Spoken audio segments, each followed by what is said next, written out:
నమస్తే, welcome to Telugu రాజ్యం. నేను సిరి.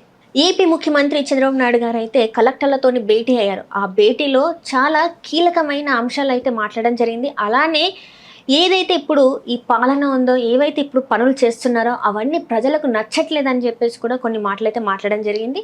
సో దీని మీద విశ్లేషించడానికి మనతో పాటు ఉన్నారు ప్రముఖ రాజకీయ విశ్లేషకులు కేఎస్ ప్రసాద్ గారు. నమస్కారం సార్. నమస్తే అమ్మా. సార్, ఇప్పుడు చూసుకున్నట్టయితే ఏపీ ముఖ్యమంత్రి చంద్రబాబు నాయుడు గారు చూస్తే కలెక్టర్లతో భేటీ అయ్యారు. కానీ ఆ భేటీ ఎంత అసంతృప్తిగా ఉంది అనేది అది చూస్తే మనకు అర్థమవుతుంటుంది. చాలా వరకు ఆయన మాట్లాడింది ఏంటంటే ఏపీ ప్రజలకి మన పాలన, మీరు చేసే పనులు నచ్చట్లేదు అని చెప్పేసి స్టార్ట్ చేశారు.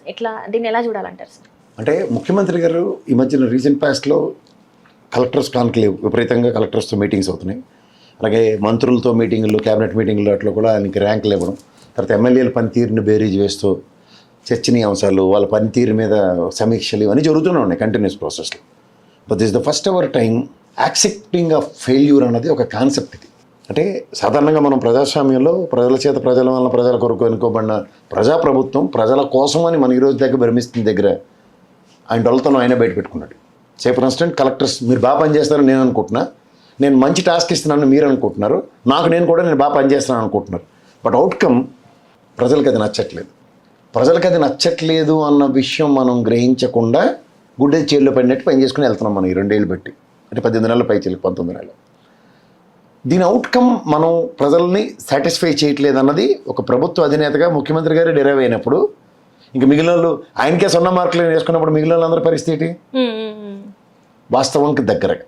సో ఎప్పుడైతే పర్ఫార్మెన్స్ బేస్డ్ మీద, ఎష్యూరెన్సెస్ మీద అండ్ ఫాల్స్ దాని ప్రామిసెస్ మీద వచ్చిన ఈ ప్రభుత్వానికి సస్టైనిటీ అనేది చాలా ఇంపార్టెంట్. ఎట్లా మనుగడ సాగించాలి ఫర్దర్ అన్న దగ్గర.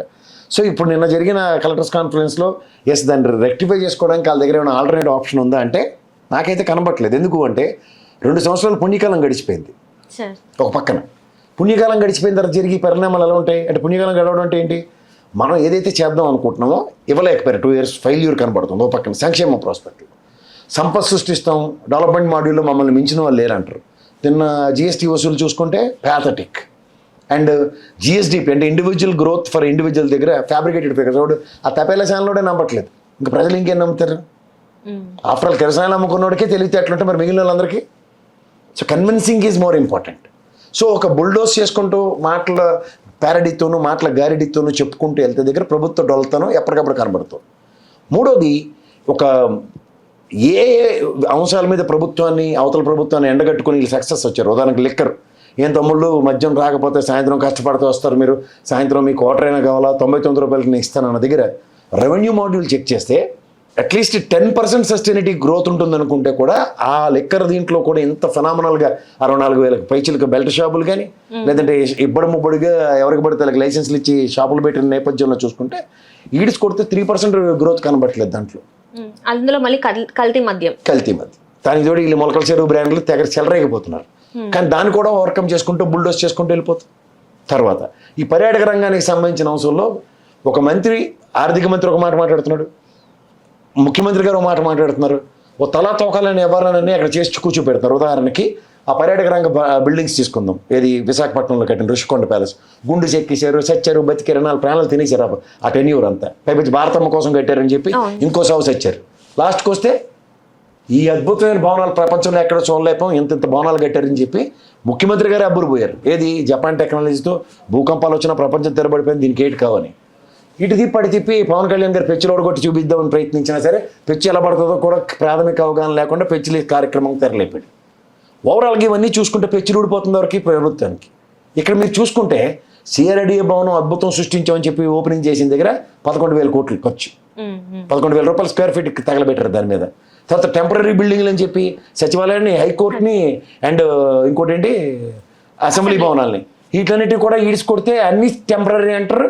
ఇంకా మిగిలిన క్వార్టర్స్ కానీ ఆ పనులు ఏవి ఇంకా కంప్లీట్ కాలే, దానికి వేల కోట్లు తగలబెట్టి చూపించారు. ఇటు తిప్పి చూస్తే రుషికొండకి ఇంకా 7 బ్లాకులు కట్టాలి అక్కడ. ఇంకా విజయనగర ప్యాలెస్ ఇలాంటివి ఉన్నాయి. ఇంకా 4-5 బ్లాకులు కూడా కట్టాలి ఇఫ్ ఐఎమ్ నాట్ రాంగ్. కట్టిన గాడికి ఖర్చు చూస్తే బడ్జెట్ టోటల్ ఎలకేషన్ దానికి 497 కోట్లు ఎలకేట్ చేస్తున్నారు, దగ్గర 500 కోట్లు ఖర్చు పెట్టింది 290 కోట్లే. అంత ఇంటర్నేషనల్ టెక్నాలజీకి.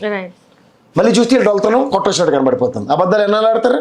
ఓ పక్క పయ్యవల కేశవ్ గారు ఆర్థిక మంత్రికి ఆయన ఏం చెప్తున్నాడు, మాకు టాటా వాళ్ళు వచ్చి అప్రోచ్ అవుతున్నారు, లీలా. అండ్ లీలా కెంపాక్షి వాళ్ళు వచ్చి అప్రోచ్ అవుతున్నారు, అది కాక రిసార్ట్స్ వాళ్ళు వచ్చి అప్రోచ్ అవుతున్నారు, వేరియస్ హాస్పిటాలిటీ కూడా వస్తున్నారు. ఓవరాల్గా ఇది టూరిజం అండ్ హాస్పిటాలిటీ ఇండస్ట్రీ సంబంధించిన అంశాల్లో మేము ముందుకెళ్ళడానికి చూస్తున్నాం. ఇది వెనక్కి మడత పెడితే ఈ బిల్డింగ్ నేనైతే చచ్చినా కట్టను, ఎలాగో మీరు ఏది చేయరు, కొనవని ప్రైవేట్ వాళ్ళకి అమ్మేయడం తప్ప ఇంకో పని చేయరు మీరు. ఈ ప్రాస్పెక్టివ్లో ఒక ప్రభుత్వ అధినేతగా ముఖ్యమంత్రి గారి డోలతోనూ ఎక్కడికక్కడ ఆయనే తెలియజెప్పుకుంటారు, నేను కూడా కాదు. నేనైతే ఇలా బిల్డింగ్ కట్టినాడు, కట్టిన దగ్గర మళ్ళీ ఇవాళ దానికి ఇచ్చే ఆలోచన ఏంటి? నేను మొదటి రోజు నుంచి చెప్తున్నా, ఇక్కడ మీకు ఫలక్నామా ప్యాలెస్ ఉంది, అది తాజ్ గ్రూప్ వాడు మెయింటైన్ చేస్తున్నాడు. అలాంటి తాజ్ గ్రూప్ వాడిని పిలిచి అక్కడ అప్పు చెప్తే ఫలక్నామా ప్యాలెస్కి ధీటుగా కింద రుషికొండ నుంచి గుర్ర బగ్గిలో పైకి తీసుకెళ్తాడు. ఇక్కడ కూడా సవారీ ఉంటుంది కదా.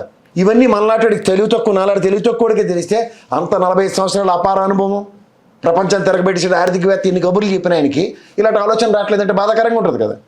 అది ఆయన ఎంతటైనా కలెక్టర్స్ కాన్క్లేవ్లో ఆయన రివీల్ చేసుకున్నాడు. సో వీటన్నిటి సారాంశం ఏంటంటే ప్రభుత్వం పనితీరుని గత ప్రభుత్వాన్ని ఆడిపోసుకోవడానికే తప్ప వీళ్ళు ఏ విధంగానూ దాన్ని సస్టైన్ చేయలేకపోతారు. ఎగ్జిక్యూషన్ ఇప్పుడు మనం ఏమనుకుంటాం, ఒక ఇప్పుడు ఒక కంపెనీలో నేను జాబ్ చేస్తుంటాను, నాకు నచ్చక రాజీనామా చేసి ఇంకో కంపెనీ చేస్తాను. అక్కడ రెడ్డి వచ్చాడు మొదలెట్టండి, మొదటి నుంచి కూర్చుని పరబ్రహ్మాన్ని బ్రహ్మానందం గారిలో పాడుకుని మొదలెట్టాం కదా. అలా బ్రహ్మానందం గారి సినిమా చూసి ఒకటి అక్కడ ఒక డైలాగ్ చెప్పరా అంటాడు, మర్చిపోతాడు, ఏరా మర్చిపోతాడు, మళ్ళీ పరబ్రహ్మాన్ని పూజ చేస్తాను కానీ పాట మొదలెట్టు. అలాగా ఈ పరిస్థితి అలా కాదు కదా. It's a continuation of governance. Continuation of governance ఏంటి? ఆ రిలే బ్యారలు పట్టుకుని మిగిలిన 5 ఏళ్ళు మీరు పెరిగడ్డం, అది కూడా చేత కాక అంతా వాడే చేసాడు, అంతా నువ్వే చేసావు అని వెళ్ళి ప్రకాష్ రాజ్ సినిమాలో బొమ్మరిల్లి సినిమా కథలు చెప్తే ఎవడంటాడు, ఎన్నాళ్ళంటారు. అంటే ఇది ఒక స్ట్రాటజీ ప్లే చేస్తున్నారు చంద్రబాబు నాయుడు గారు అని కూడా ఒక చేతకాంతనం అంటారు. చేతకాంతనం స్ట్రాటజీ అంటే నేనేం చేయలేదు దాన్ని. చేతనైనతనం చేతకాంతనం అని 2 ఉంటాయి. చేతనైనతనం అంటే ఏంటి? ఎగ్జిక్యూషన్, అక్కడి నుంచి పరిగెట్టించడం. ఉదాహరణకి లెక్కరు, ప్రభుత్వంకి ఆదాయ వనరు సృష్టించిన ఒక నేపథ్యానికి ప్రభుత్వం లెక్కర్ షాపులు సంపాదిస్తే ఇప్పటిముప్పటిగా డబ్బులు సంపాదిస్తే ఇది సంపద సృష్టించడం అంటే. జగన్మోహన్ రెడ్డి నువ్వు తక్కువ బ్రాండ్లు పెట్టి సంపద సృష్టించలేపో, నేను బ్రాండ్లతో ఎక్సెస్ రెవెన్యూ తీసుకొస్తున్నాను, ఇలాంటి కంపారిజన్స్ ఇస్తే అవునరా బాబు ప్రభుత్వం అమ్ముతుంది, గాంధీ జయంతి నాడు మందు దొరకదు, సాయంత్రం టైమింగ్స్ ఉంటాయి, పర్ఫెక్ట్ యాక్యురేట్ టైంలో సాయంత్రం 8, 9 క్లోజ్ చేస్తారు. ఇప్పుడు అదేం లేదు కదా. సో ఇవన్నీ ఫెయిల్యూర్స్ ఎక్కడికి అట్రిబ్యూట్ అవుతాయి. ఆఖరికి పంచాయతీరాజ్ శాఖ మంత్రి పవన్ కళ్యాణ్ కూడా నేను చెప్పేస్తాడు, లా అండ్ ఆర్డర్ కరెక్ట్గానే ఉంటే అన్నీ బాగుంటాయని. లా అండ్ ఆర్డర్ ఎవరి దగ్గర ఉంది? ముఖ్యమంత్రి గారి దగ్గర ఉంది. లా అండ్ ఆర్డర్ ముఖ్యమంత్రి గారిని కూడా క్వశ్చన్ చేసేస్తుంటే ఏడీ తెలియని పవన్ కళ్యాణ్ క్వశ్చన్ చేసేసే స్థాయికి పెంచుకోవడం అంటే చంద్రబాబు గారు ఎటు నుంచి వెళ్తుందంటే. అండ్ అట్లానే చూస్తే సార్ మీరు అన్నట్టు సైలెంట్ అయిపోయారు చంద్రబాబు నాయుడు గారు, ఒప్పుకుంటున్నారు అని చెప్పేసి మనం మాట్లాడుకుంటున్నాం. కాకపోతే ఒప్పుకోవడం కానీ ఇంకా ఉంది దీంట్లో, అక్కడ కంక్లూజన్ చేయడానికి లేదు. ఇప్పుడు మీరు జాగ్రత్తగా గమనిస్తేనమ్మా, మనం రెవెన్యూ మాడ్యూల్స్ గురించి మాట్లాడతారు కదా, ఆయన ఎంతసేపు సంపద సృష్టించడం, పోర్ట్ ఆదాయ వనరు కింద చూడాలి కదా. ఆదాయ వనరుకి నువ్వు చేస్తున్న ఎఫర్ట్స్ ఏంటి? నాకైతే బడ్జెట్ ఎలకేషన్స్లో పోర్ట్లకి ఎలకేట్ చేసింది లేదు, కానీ ఇక్కడ బేగలు పోయి 10 పోర్ట్లు ఉన్నాయి, 10 ఫిషింగ్ ల్యాండరింగ్ సెంటర్లు ఉన్నాయి, 10 ఫిషింగ్ హార్బర్లు ఉన్నాయి, దావోసీల దగ్గరికి విదేశాలు వెళ్ళి బేగలు పోతున్నారు. ఇక్కడికి వస్తే అబ్బదబ్బ చెప్ప. సో నీకు ఎక్కడ రిసోర్స్ వస్తుందో, డబ్బుల రూపాయి వచ్చి దగ్గర ఎఫర్ట్స్ లేవు, కానీ కథలు చెప్తుంది సంపద సృష్టి మీద ఫోకస్ చేసి మాట్లాడుతున్నాం. సరే, ఇప్పుడు ఇండస్ట్రియలైజేషన్కి వద్దాం. ఇండస్ట్రియలైజేషన్ దొరికినట్టు 99 పైసలకి ల్యాండ్లు ఇచ్చుకుని వెళ్ళిపోవడం కాదు కదా ఇండస్ట్రియలైజేషన్ అంటే. భూమి పూజలు చేసి రాళ్ళు ఎట్టేసిపోవడం కాదు కదా. గ్రౌండ్ అవుతున్నాం ఏంటి? ఇప్పుడు నేను 10 రూపాయలు డబ్బులు వచ్చారా మనకి వాళ్ళ జీతంతో, దీంతో ప్లానింగ్ అని చెప్తాం. అయితే ఇంత జబ్బులు రాష్ట్ర ఖజానాకు వచ్చాయి. ఒక పక్క రాష్ట్ర ఖజానాకి రెవెన్యూ డెఫిసిట్ ఇలా కొట్టొచ్చుంటే కనబడుతూనే ఉంది క్వార్టర్లీ వైజ్. నేను కూడా కదా కాకి రిపోర్ట్ చెల్లు అని కొడతాడు, డీప్ మీద హెడ్ మాస్టర్ గారు దెబ్బలేస్తారు చూడు మనం హోంవర్క్ చేయకపోతే, అలా కొడుతున్నది. యువతలు ఏం చెప్తుండ్రు, ప్రపంచం తెరబెట్టేసాం మేము, 4 లక్షల ఉద్యోగాలు ఇచ్చేసాం, 11 లక్షల ఉద్యోగాలు ఇచ్చాం, ఈ సంవత్సరానికి 20 లక్షలు ఇస్తాం. ఎన్నాళ్ళు ఈ అరికదా కాలక్షేపం. దానికి బేర్ మినిమం ఎక్కడ ఉంటుంది? పిఎఫ్ అకౌంట్లు కొడితే కొత్త పిఎఫ్ అకౌంట్లు ఎన్ని ఓపెన్ అయ్యే తెలుస్తాయి. శూన్యం. ఆర్ఓసి రిజిస్టర్ ఆఫ్ కంపెనీస్కి వెళ్ళి ఓపెన్ చేసి ఎన్ని కంపెనీలు కొత్త ఫ్లోట్ అయ్యే వాళ్ళ ఈ క్వార్టర్లో, లాస్ట్ క్వార్టర్లో, దానికన్నా ముందు క్వార్టర్లో కొడితే శూన్యం. ఏంటి చెప్తారు? ఒక కంపెనీ పేరు చెప్పండి అంటే తడువుకుంటారు. గూగుల్ తెచ్చాం తెలుసా అంటారు, మళ్ళీ అదాని వస్తాడు డేటా సెంటర్ నాది అంటాడు, గూగుల్ది డేటా వస్తుంది సార్ దీంట్లో పెడతానంటాడు, అదాని బాగా చేస్తుండని. మాకు ఈ కథ అంతా ఎలివేషన్స్, ఈ కథ వాస్తవం. అంటే టీసీఎస్ తీసుకొచ్చింది, టీసీఎస్ కి ఇప్పుడు అడ్డుపడుతుంది జగన్మోహన్ రెడ్డి గారు. టీసీఎస్ కి తెచ్చారన్న దగ్గర ఈ రోజు కాడ థ్యాంక్స్ చెప్పలేము మీకు. టీసీఎస్ చూడు బాబు, మీరు మాకు 99 పైసలకి ల్యాండ్ ఇచ్చినందుకు ధన్యవాదాలు, కృతజ్ఞతలు ఏదో పెట్టాలి కదా. నువ్వు టీ కాఫీ నాకు వస్తాం ఇంటికి వస్తే థ్యాంక్స్ అమ్మా బాగుందమ్మా టీ అని చెప్పి వస్తాం రావా, అవి ఏమైనా కనపడ్డాయా? దీనికన్నా ముందు విప్రోడికి ఇచ్చారు ల్యాండ్, ఆడ బిల్డింగ్ కూడా కట్టాడు మన ఉద్ధరించడానికి. ఏది యాక్టివిటీ స్టార్ట్ అయిందని అడుగు అబ్బా చిప్ కంపెనీ కొండలు ఇచ్చేసారు రుషికొండ అన్ని కాంపౌండ్ వాళ్ళు కట్టారు 2 చిప్ కంపెనీలు నిలబెట్టారు ఫంక్షనింగ్ అవుతుంది అడుగు తూచు. జగన్మోహన్ గారి కక్ష వల్లనే ఈరోజు ఎలాంటి ఉద్యోగ అవకాశాలు రావట్లేదు, వ్యతిరేకిస్తున్నారు. అన్నిటికీ కక్ష ఎందుకు పెంచుకున్నారు వీళ్ళ పిల్లల భవిష్యత్తు మీద అని చెప్పేసి లోకేష్ గారు అంటున్నారు.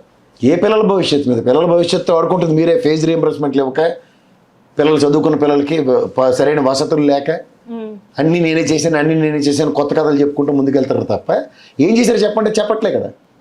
మీరు ఏ అంశమైనా తీసుకుని ఇది ఈ ప్రభుత్వ పనితీరుతో 10 అడుగులు ముందుకెళ్తున్నాం అందరు. లోకేష్ గారు ఎవరు చెప్పడానికి అమ్మా? ముఖ్యమంత్రి గారు ఒప్పుకుంటే డొలుతున్నాం. నాకు ఒక ప్రైమరీ ఎగ్జిక్యూషన్ ఆఫీసర్స్ ఎవరంటే district collectors for the respective districts. వాళ్ళ డిస్ట్రిక్ట్ కలెక్టర్స్ సమీక్షలో ఆయన ఒక గవర్నమెంట్ అథారిటీకి హైయెస్ట్ అథారిటీ ఆయనే, చంద్రబాబు నాయుడు గారే ముఖ్యమంత్రి గారు.